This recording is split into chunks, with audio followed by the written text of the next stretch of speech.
예, 오늘 직전에 대법원 판결이 있었는데 그 이야기는 잠시 후에 다시 하겠습니다. 자, 오늘 준비한 방송에도 그 내용이 들어있을 거니까 조금만 기다려 주십시오. 오랜만에 하는 방송입니다. 민족문제연구소 5월 1일 날 51회 방송 시작하겠습니다. 지금 제 앞에 두 분 나와 계십니다. 박시백 작가님 어서 오십시오. 네, 반갑습니다. 박시백입니다. 여러분들을 잘 모르실 수 있는데 전설적인 인물이세요. 자, 그리고 민족문제연구소 방학진 기획실장 나와 계십니다. 예, 안녕하십니까, 방학진입니다. 예. 일단 그 이야기부터 먼저 하세요. 지금 우리가 책 이야기 하기 전에 네. 대법원이 지금 이재명 대표에 관한 사건을 파기환송을 했단 말이에요. 모두 예상을 빗나갔죠. 뭐 법률가라든지 일반 상식을 가진 사람이면 저거 그냥 무죄 취지로 상고 기각할 거다 했는데 파기환송을 했어요. 이거 보면 저는 이런 생각이 들더라고요. 대법원은 자기들 나름대로 이게 중립이에요. 중립. 그러니까 저쪽 이야기도 좀 듣고 해서 대법 판결 전에 안 나올 걸 예상하고, 근데 그 사법 리스크를 아는 채 선거에 임해라 이런 거거든요. 참 어떻게들 보셨습니까? 네.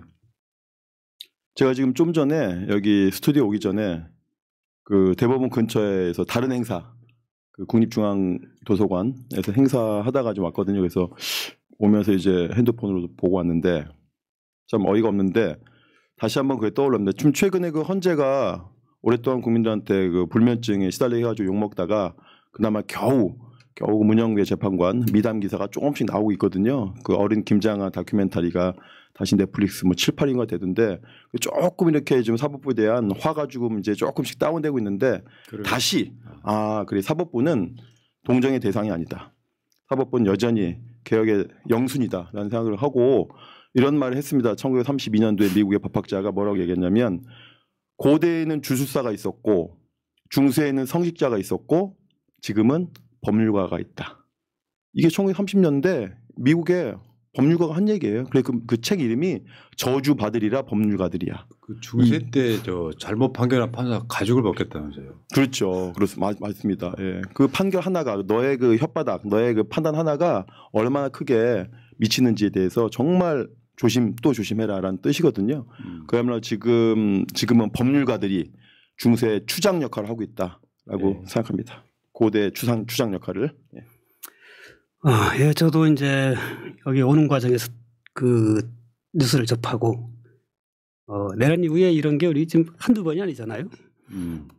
정말 롤러코스터를 타는 것도 아니고 사실 이제 그동안 쭉 보면은 우리나라 사법부가 예전에 그 한명숙 총리 재판부터 시작을 해서 민주당과 관련된 것들은 늘 예상을 빗나갔습니다.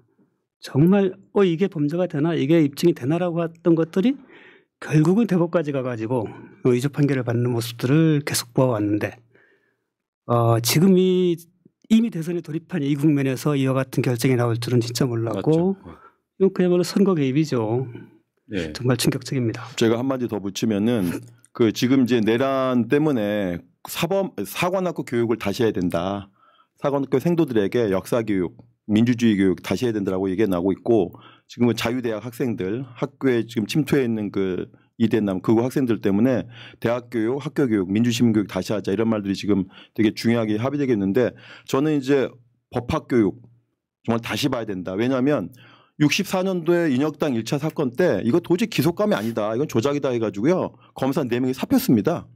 그다음에 해방 직후에 내가 일제 때 검사했기 때문에 해방된 나라에서는 검사 자격이 없다고 10몇 명이 사표했어요.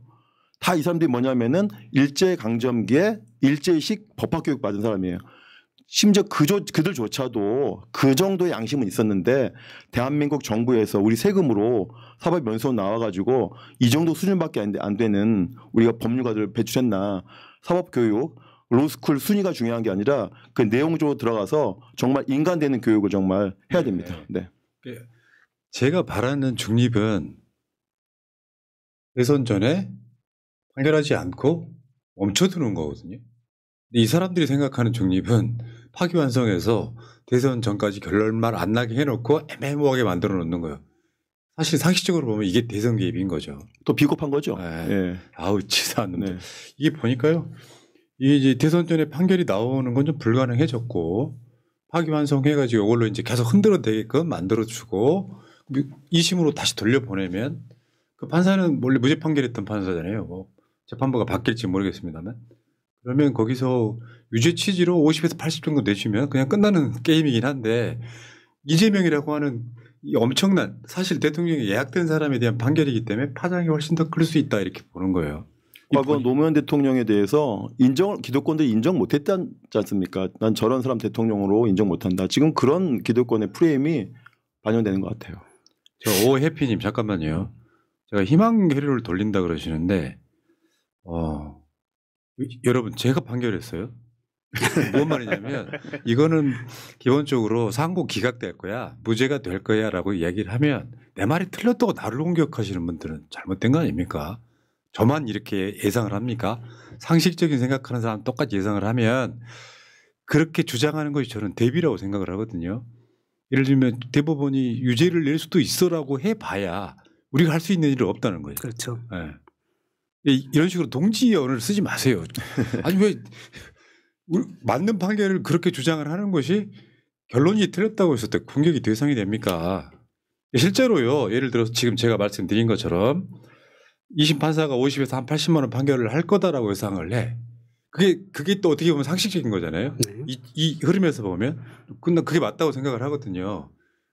그 기준이 있어야 분노하는 지점도 생기는 거예요. 그것보다 더 이상한 게 나오면. 자, 이거 따로 한번 이따가 다뤄보고요. 오늘 하던 이야기 한번 해볼게요. 왜냐하면 오늘 하던 이야기가 이재명 대표랑 상당히 연관이 있는 이야기라서 한번 해보겠습니다. 일단은 박시백 작가님은 그 레전드라고 제가 말씀드렸잖아요. 여러분들 다 아시는 한겨레 만평의 주인공이기도 하시고 박재동 작가 다음이었죠. 그다음에 조선왕조 실력 이건 제가 이야기 들어보니까 지금 300만 부를 넘게 팔렸던. 네 아마. 우리 꼬맹이도 갖고 있는. 웬만한 초등학교에 이 한질 다 있죠. 네. 예.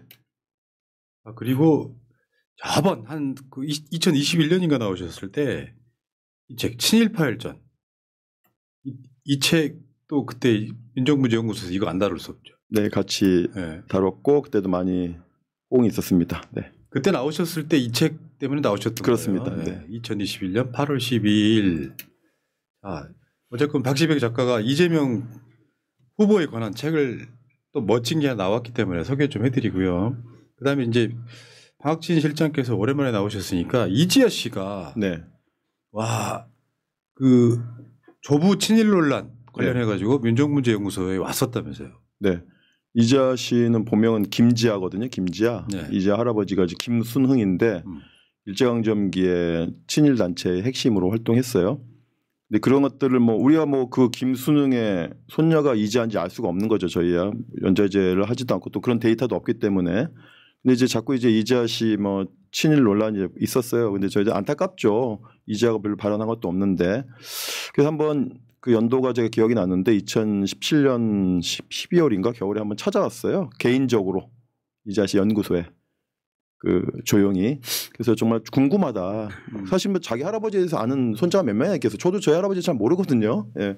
근데 그래도 워낙 공인이니까 궁금해해서 저희가 인명사전에 나와 있지만 인명사전에 나와 있는 글을 본다고 해서 친일 행적을 아는 게 아니기 때문에 그 단체 이름은 뭐고 그 단체는 어떤 일을 했고 당신 할아버지는 어떤 역할을 수행했다고 좀 자세히 설명을 드렸거든요. 그리고 이제 한두 시간 정도 그 설명 듣고 저희 전시관도 보고 이제 돌아갔는데 그게 이제 전부죠, 사실은. 그게 전부인데 그 이후에 이제 연락이 없다가 이제 연초에 기사가 나오더라고요. 집안 문제 때문에 나왔는데 어쨌든 이제 우리로서는 되게 기대하지 않은 입장인 거죠. 보통 일부 정치인들은 저런 말을 했어요. 자신의 친일파 조상에 대해서 자기가 반성한다 이런 말들 한 일부 정치인들이 있었는데 연예인이 저런 얘기 해주시니까 사실 저런 것들이 가장 바람직한 후손의 태도죠. 예. 그래서 저런 가장 어떻게 보면 스탠다드고 기본인데 이런 사람이 없다 보니까 또 주목받고 좀 바람직한 태도다 이렇게 생각합니다. 그렇습니다. 맞아요.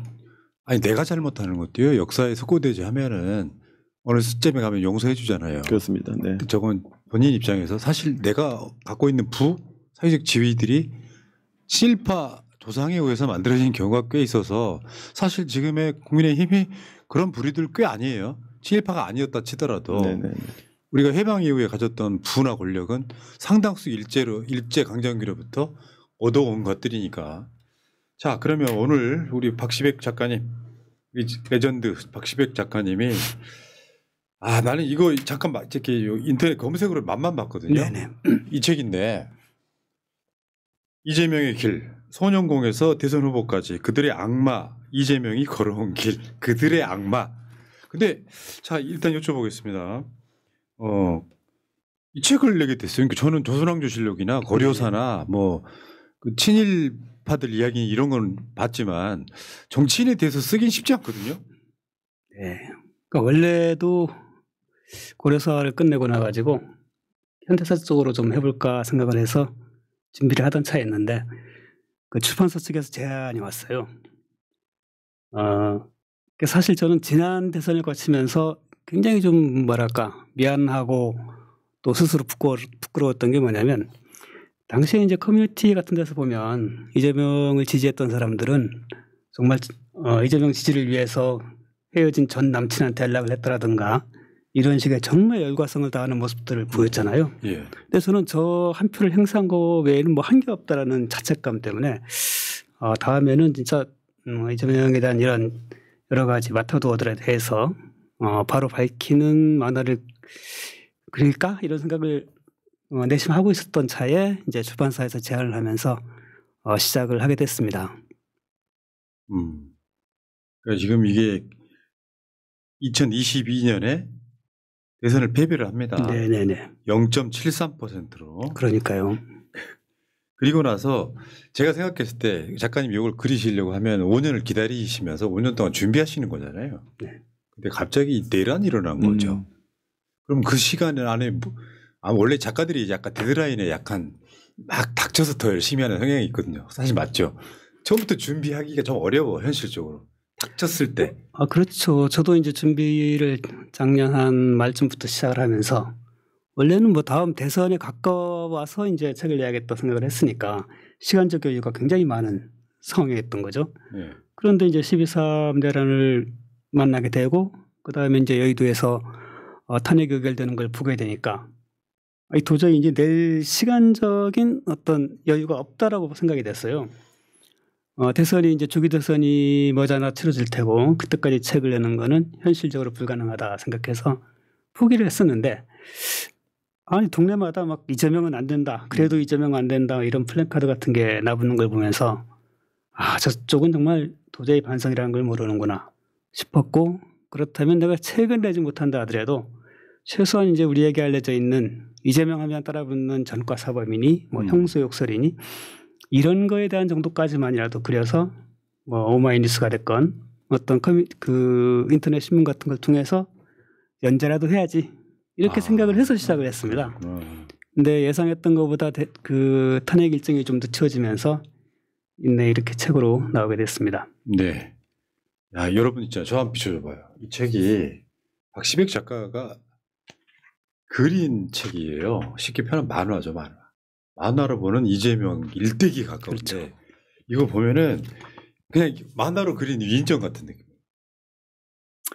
그럴 수도 있겠고 또 저는 이제 위인전 인상을 안 주려고 사실은 노력을 했는데 위인전이라고. 네네. 본인이 싫었다. 가급적이면 출발은 제대로 평전 형태로 해서 제 기준에서 나름대로 비판할 건 비판도 하고 이렇게 해야지 생각을 했는데 절대적인 시간이 없고 하면서 최소한 이재명에게 붙어 있는 그런 이제 나쁜 꼬리표들 더 씌워진 그런 악마에 대한 이미지 이거라도 덜어내자라는 것으로 좀 초점이 좀 바뀐 셈이죠. 그것도 그럴 것이 우리도 방송의 제일 일선에 있잖아요. 네네. 우리가 그 악마화된 부분을 자세히 들어가 보면 쉽게 표현하면 악마가 아닌데 악마처럼 보이게 하는 기술인 그렇죠. 거잖아요. 기득권이. 그러니까 이걸 막 파헤쳐가지고 악마가 아니다라고 막 이제 누명을 벗겨주는 과정들이 계속 있는 거잖아요. 요건 책으로 다 그게 설명이 돼 있어요. 사실은 이렇다. 굉장히 훌륭한 책이고요. 그러니까 제 의도가 바로 그겁니다. 이를테면 주변에서 이재명에 대해서 이제 설명을 해도 사실 이제 관련된 거 모든 것을 다 설명할 수가 없잖아요. 네.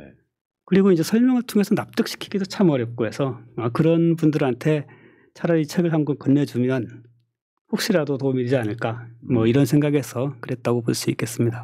야, 이게 요즘에 저 이재명 대표 관련한 책이 엄청 많이 나옵니다. 많이 나왔죠. 본인이 쓰신 것도 있고 뭐 김민석 최고가 쓴 책 계속 많이 나오는데 만화로 보는 건 사실상 처음 아닌가 싶어요. 이게 쉽게 넘어가는 거죠. 왜 공부하기 싫어하는 사람도 만화책 보잖아요. 제가 이거 다 읽었는데 이거는 기본적으로 그 앞에 보시면 이렇게 이름들이 나오는데 펀딩 돈 내신 분들 이름이거든요. 뭐 아주 적은 소액으로 앞으로 많은 분 몇천 명이 냈죠. 아마 몇천 명이 펀딩했는데 저도 이제 이름이 있는데 그 내용이 보통 대선 전에는 그 후보 훌륭하다 아까 말씀하신 위인전 중심으로 나오는데 이건 어떻게 보면 팩트 체크 관련된 내용이에요. 네. 그러니까 좀 크게 전과가 뭐 4개 사범이라고 얘기하면서 그 입에 달고 살잖아요. 전과 사범. 네. 근데 민주화 운동가도 옛날에 전과자라고 말 많이 들었지 않습니까? 근데 그 알고 보면 민주화 운동이거든요.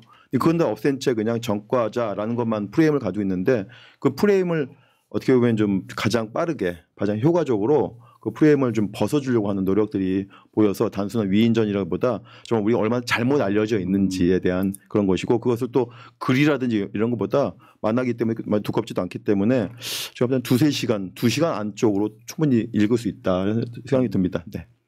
그리고 이 책은요 지금 여러분들이 대부분 다 아이디 갖고 계시는 새날마켓에 입점해 있습니다 이미. 그래요? 예. 자. 어쨌든 지금 오늘 판결도 그런 맥락에 좀 가깝다고 생각해요. 유독 이재명한테만 가혹해. 기득권 전체가 그런 거죠. 대법원도 그렇고 헌재는 이제 문영배 재판관이 좀 굉장히 노력을 많이 한 것 같긴 한데 만약에 헌재에 저쪽 소위 보수 쪽 재판관이 더 많았다면 윤석열 파면 안 됐을 것 같습니다. 그렇죠. 네. 또 오늘 공교롭게도요. 이재명 대표의 파기환송이 나오자마자 4시에 한덕수가 총리직을 내려놓습니다. 출마 선언 내일 한다죠 이제. 어쩌군요. 자기들끼리 다 알았던 것 같아요. 네. 알고 그런 것 같은데 알고. 그리고 제 책에도 그 오늘 판결의 그 항소심이었던 2심 무죄 받은 것까지를 소개를 했었는데. 네.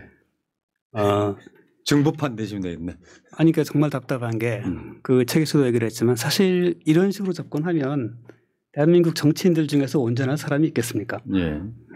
정치라는 것은 어쨌든 정치가들이 말로 하는 건데 그 말 하나하나를 다 현미경으로 들여다보고 분석하고 이렇게 해서 걸기 시작을 하면 저는 누구도 살아남을 수 없다고 생각을 하고 특히나 당시에 이제 상대자였던 윤석열 전 대통령 같은 경우에는 정말 얼마나 많은 거짓말을 했습니까? 근데 이런 것은 검찰에 의해서 기소조차 되지 않아 버리니까 아무 문제가 안 되고 이렇게 타깃이 돼서 기소가 되니까 결국은 저 사법 카르텔에 의해서 대법까지 가서 결국 유죄가 되는 이런 현실이 정말 답답합니다. 네.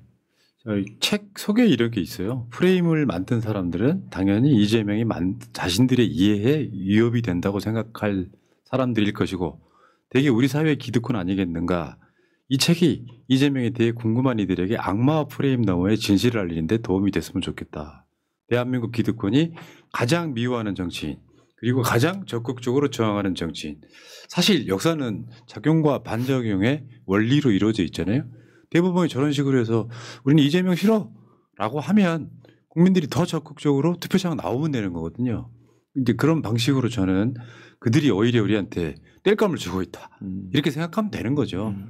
결국 국민이 이긴다는 이야기 있잖아요. 여기 이재명 대표 책도 결국 국민이 합니다라고 돼 있는 게 이 짧은 문장에 굉장히 많은 철학들이 생각하면 곱씹을수록 그런 것들이 들어있는 거죠. 맞습니다. 이 정치는 결국 국민이 한다라고 늘 말씀하시는데 제가 보기엔 이 판결도 결국은 국민이 할 것이다. 이렇게 생각이 됩니다.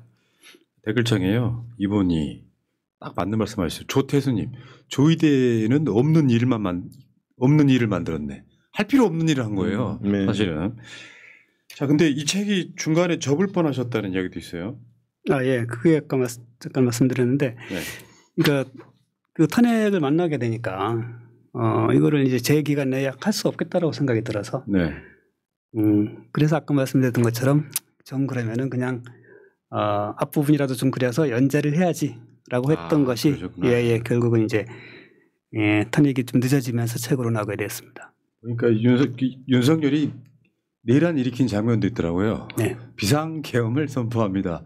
그때 이재명 대표가 라이브 한다 이런 것들이 만화로 그려져 있으니까요. 굉장히 특별하더라고요. 이 느낌 자체가. 우리가 책으로는 읽을 수 있어요. 네. 이 이재명 대표의 책에도 결국 국민이 합니다에도 그런 내용들이 들어있는데 만화로 그려져 있는 거예요. 그리고 이제 하나만 더 말씀하시는 게 정과사법? 나 어처구니없네 진짜. 저 두 번째 글이 이재명 대표가 성남시에서 네네. 변호사로 있을 때 성남의료원 설립 조례가 몇 초 만에 부결된 거. 부결이라기보다는 그때 상정 자체가 보류 상정이 안 된 거죠. 그때 그 장면 그 사진을 지금 만화로 그리셨어요. 네. 검사 사칭 정거 어쩌고 들어가 보면 물론 세상의 모든 사람들은 자기에 대해서 변명한다고 할 수 있겠지만 사실 다 이해되는 것들 아니에요. 근데 지금 김문수가 전과 한 7, 8번 된다 그러거든요. 이재명 전과에 보면 어떻게 보면 열심히 살아온 어떤 삶의 흔적 같은 느낌이잖아요. 열심히 살아온 정도가 아니라 정말 공익을 위해서 열심히 살아온 가장 칭찬받아야 할 대목들이 오히려 전과사범이라는 이름으로 이렇게 비난받고 있는 상황인 거죠. 물론 이제 음주운전에 대해서는 본인이 이제 끝없이 반성하고 잘못했다고 인정합니다만 그것도 이제 출발적인 그 배경이나 이런 걸 보면은 그럴만한 우리로서는 하여튼 그럴만한 사정이었구나라고 생각이 되는 측면이 있습니다. 당시 성남시장의 비리를 제보받고 이렇게. 네. 아유 참. 어쨌건 저는 이 책은 한번 꼭 구매를 좀 했으면 좋겠어요. 많은 분들이 소장용으로라도. 네, 현재 새날마켓에서는 몇 분화 팔렸는지 모르겠지만 교보문고 랭킹으로는 분야 7위 정도 랭크돼 있더라고요. 7개 중에 한 5개 정도가 이재명 후보 관련된 책인데 만화로는 유일하고 한 7위니까 또 비용도 다른 책보다 싸니까 많이 좀 구입 부탁드리겠습니다. 그러면 작가님이 이 책을 이제 쓰시면서 대체 취재를 하라는 거 하잖아요. 네. 팩트를 정확하게 하기 위해서. 그렇다 보면 본인이 꼽으신 이재명 인생의 명장면. 근데 저는 진짜 그 이재명이라는 사람이 걸어온 길을 보면 그 구비마다의 장면들이 다 명장면인 것 같아요. 그러니까 뭐 이를테면 어렸을 때 이제 소년공으로 생활했던 것, 또 그것을 이제 그 현실을 이겨내고 이제 검정고시를 통해서 대학생이 되는 과정. 그다음 그 이후에 이제 변호사가 되고 그다음 변호사로서 살아가는 과정. 또 성남시장, 도지사. 그 당대표가 되고 나선 이후의 일들은 말할 것도 없고 정말 한 인간이 살며 이러한 장면들이 이렇게 많을 수가 있겠나 싶은데 이재명이라는 어떤 사람됨 자체를 잘 알게 해주는 것은 저는 그 소년공이었을 시절에서 많이 발견됐다고 생각합니다. 예컨대 이제 우리는 이재명 하면 되게 거칠게 살아왔다라고 생각을 하는데요. 굉장히 힘든 환경에서도 그 환경에 이제 주저앉지 않았고 또 그 환경 자체를 나름 순응한 상태로 정말 잘 살아내는 사람이잖아요. 그렇죠. 그리고 이제 예컨대 그 어머니를 대하는 것, 어머니한테 금가락지를 선물한 거라든가 이런 것들을 보면 이 사람은 정말 바른 사람이다. 라는 생각이 우선 듭니다. 그리고 이제 그게 고스란히 연장되는 게 이제 성남의 변호사로 가서 거기 이제 이를테면 이천에 있는 그 노동상담소를 지원하고 거기에 있는 간사들, 활동가들을 도와주고 하는 모습들도 전혀 표가 나지 않게 하면서 하지만 굉장히 긴 시간 동안 실질적인 도움을 주거든요. 참으로 쉽지 않은 일들이고 인생의 과정이 쭉 이렇단 말씀이죠.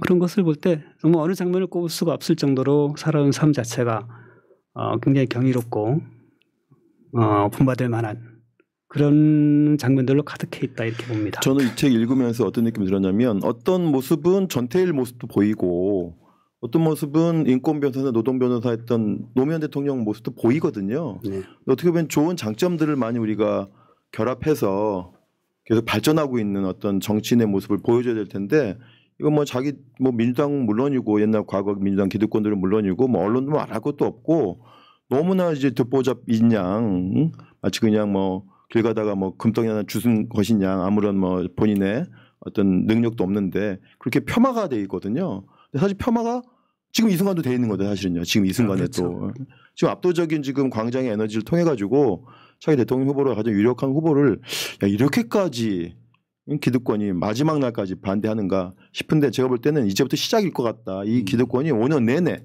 난 인정 못해라고 하는 인정 못해 선언을 지금 대법원이 한 거다 이렇게 보거든요. 정말 이럴 때 정말 우리 국민들이 옆에 어깨 동무하고 있어야 됩니다. 대법원이 우리도 내란 세력이야라고 자수한 거예요. 네. 자백한 겁니다. 그러니까 제가 봤을 땐 이래요. 서사라는 게 있잖아요. 근데 그게 동시대를 살면 잘 못 느껴요. 근데 아직도 이재명 같은 인생 스토리가 있고 대통령이 되고 그걸로 끝이 아니고 이재명이 살아온 그게 반영되는 대통령으로서 일을 잘함으로써 완성되는 거거든요.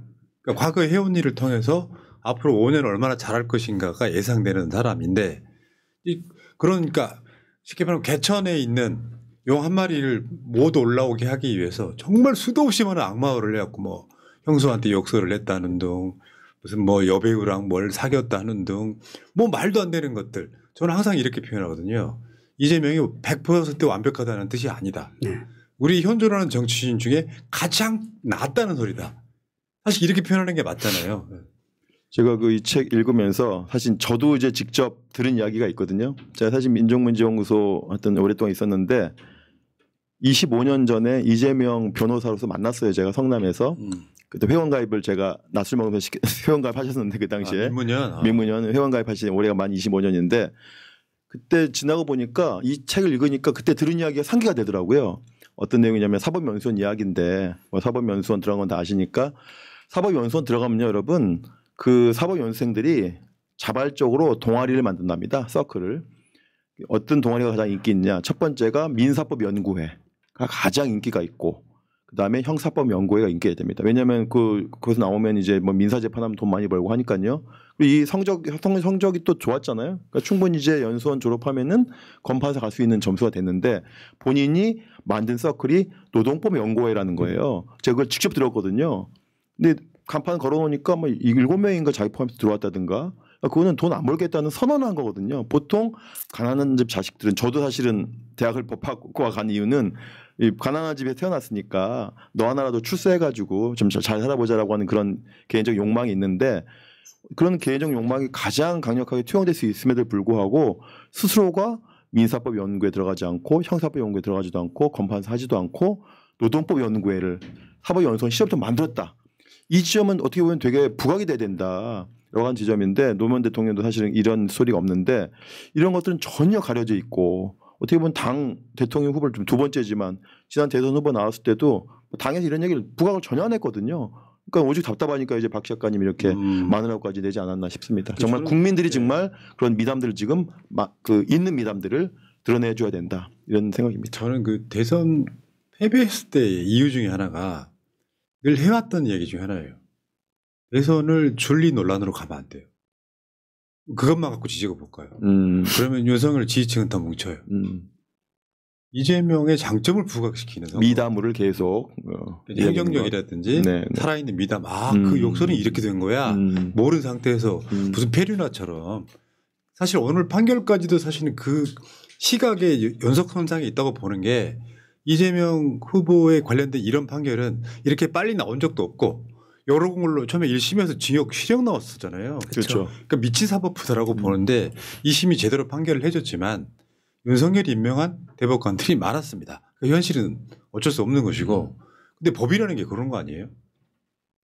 똑같은 법관인데 오늘도 보충위원이 있었잖아요. 보충위원 한 법관들은 이거 무죄야.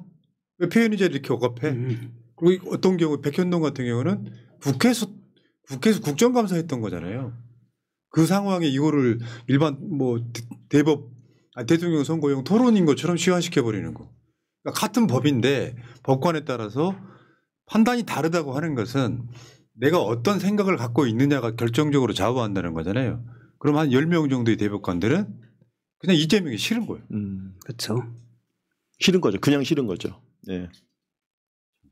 그리고 이미 전원합의체 회부하고 그다음 그 심의기를 곧바로 연속해서 잡고 빠른 결정을 내리고 이 과정들 자체가 다 처음부터 파기환송이다라고 하는 걸 염두에 두고 진행한 정말 선거 개입이죠. 그 행정가로서의 그 많이 알려진 그 계곡의 불법 시설물들 그걸 지금 잘 그냥 일방 철거가 아니라 협의를 통해 가지고 정리한 것도 잘 돼 있고 또 제가 또 느낀 제가 경험한 행정가로서의 면모는 2019년도 3.1운동 100주년일 때 그 2월달에 2019 2월달에 제가 경기도라든지 각 지자체에 노래가 있어요. 노래 경기도의 노래, 뭐 고양시의 노래, 안양의 노래가 있는데 그 작곡가가 보니까는 경기도 노래 작곡가가 친일파인 거예요. 이응렬인 거예요.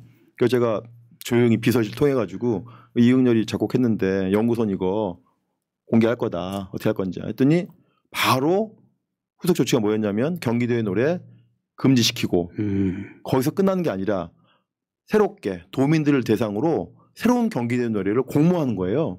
그래서 공모하는 게 보니까 그 심사위원장이 그 윤일상 작곡가라고 싸이 노래 만든 그분이 심사위원장 맡으니까 경기도에 거주하는 젊은 음악인들이 작사도 많이 내고 작곡도 많이 내고 그래서 바꿨습니다. 그러니까 단순히 문제 있는 노래를 금지하는 것이 아니라 오히려 도민들을 대상으로 새롭게 노래를 만들어 버렸어요. 그러니까 그 노래가 되게 딱딱하지 않고 일반 팝 가요 같은 느낌으로 잘 만들었거든요. 제목이 이제 경기도에서 쉬어요라는 건데 그래서 하나를 제안하면 그 다음 단계로 진화해서 행정을 하는구나. 그거 제가 직접 겪은 행정가로서의 면모입니다. 네. 그 도지사들 역대 도지사들 친일도 이렇게 그렇습니다. 했잖아요. 예, 역대 도지사들 1대 2대 뭐 3대 하면 9 모시기가 경기도 도지사였는데 일제강점기에 친일파란 말이죠. 거기 홈페이지가 표시해놨습니다. 예. 도지사인 건 맞지만 일제시대 때 친일 경력이 있다. 예. 그것도 어떻게 보면은 기존 행정을 흐트러놓지 않으면서도 알릴 건 알린다는 거죠. 예. 네. 그 작가님께 생각하시는 이재명은 어떤 사람입니까? 이재명에 대해서는 뭐 많은 어떤 이름을 붙일 수 있을 것 같은데 저는 그 유시민 작가님이 말씀하시는 발전도 상경 인물이다라고 하는데 전적으로 동의하고요. 그 다음에 생존자다라고 하는데 동의하고 그거는 뭐 워낙에 이제 검증할 필요가 없는 사실이니까. 덧붙여 말한다면은 아까도 잠깐 어린 시절 얘기를 하면서 말씀드렸지만 이 사람은 참 바른 사람이다. 그러니까 흔히 우리는 이재명 하면 뭔가 굉장히 비도덕적인 도덕 같은 건 크게 중시하지 않는 사람인 양 이제 얘기하는 사람들이 있는데 이 사람은 자기가 중시하는 어떤 중요한 가치에 대해서는 철저히 지켜내는 사람이고 이가 이제 어린 시절의 모습에서건 아니면은 성장한 이후에 이제 시장을 하면서건 일관되게 보여왔다고 생각을 해요. 그런 의미에서 굉장히 바른 사람이다라고 하는 것이고 또 한 가지 더 붙인다면 정말 철저한 민주주의자다라는 생각이 듭니다. 정치인이라면 누구나 국민을 이야기하고 주권자의 권리, 주권자의 힘 이런 걸 얘기를 하지만 사실 이재명 후보처럼 이제 철저하게 국민의 입장에 서서 국민이 정치를 한다라고 하는 이런 그 신념을 가지고 정치를 하는 그런 정치가가 몇이나 있는가라고 생각을 해봤을 때 진정한 민주주의자 이재명이다 이렇게 생각이 듭니다. 아이고 참, 야, 근데 그냥 가는 법은 없네요. 계속 이게 고속도로가 아니고 옛날에 저 자갈길 요 느낌이에요. 싱크홀도 만나고, 싱크홀도 만나고, 포트홀도 만나고, 뭐. 중간에 길이 끊기고. 네. 근데 이거 이 자체 여기까지만으로도 완전 이건 서사예요. 대한민국 역사에 보기 힘든. 그 정도 느낌은 김대중 대통령 정도? 그렇죠. 죽다 살아나는 경우도 있었고 납치도 되고 사형 선고도 받고 했으니까 더 큰 대통령 만들어주고 있다 이런 생각이 드는데 이 만화로 어떤 사람이 사실상 일대기를 그리는 건데요. 그릴 때마다 그 얼굴을 똑같이 그려야 되잖아요. 최소한 이재명 삘은 나야 되잖아요. 네. 그러니까 정말로 많은 이재명을 만나셨겠어요. 그러니까 나이대별 사진들을 많이 확보하고 요즘은 또 이제 사진을 받쳐놓고 그리는 법도 있고 하니까. 영업 비밀을. 네. 근데 이게 계속 똑같이 그려야 되니까 뭐랄까 같이 살고 있는 느낌? 너무 자주 와가지고. 그렇죠. 이 그리는 동안은 사실 이제 계속 탄핵 국면이었는데 제가 진짜 이 작업 때문에 광장에도 자주 못 나오고 내가 할 일은 이거다 생각해서 매일 12시까지 밤 12시까지 매일 작업을 하다가 그 구속 취소된 날 윤석열이 구속 취소돼서 풀려난 그 주에 한번 이제 다시 광장에 나왔다가 원고 완료된 날까지 이제 정말 이재명과 살았다고 생각이 드는데요.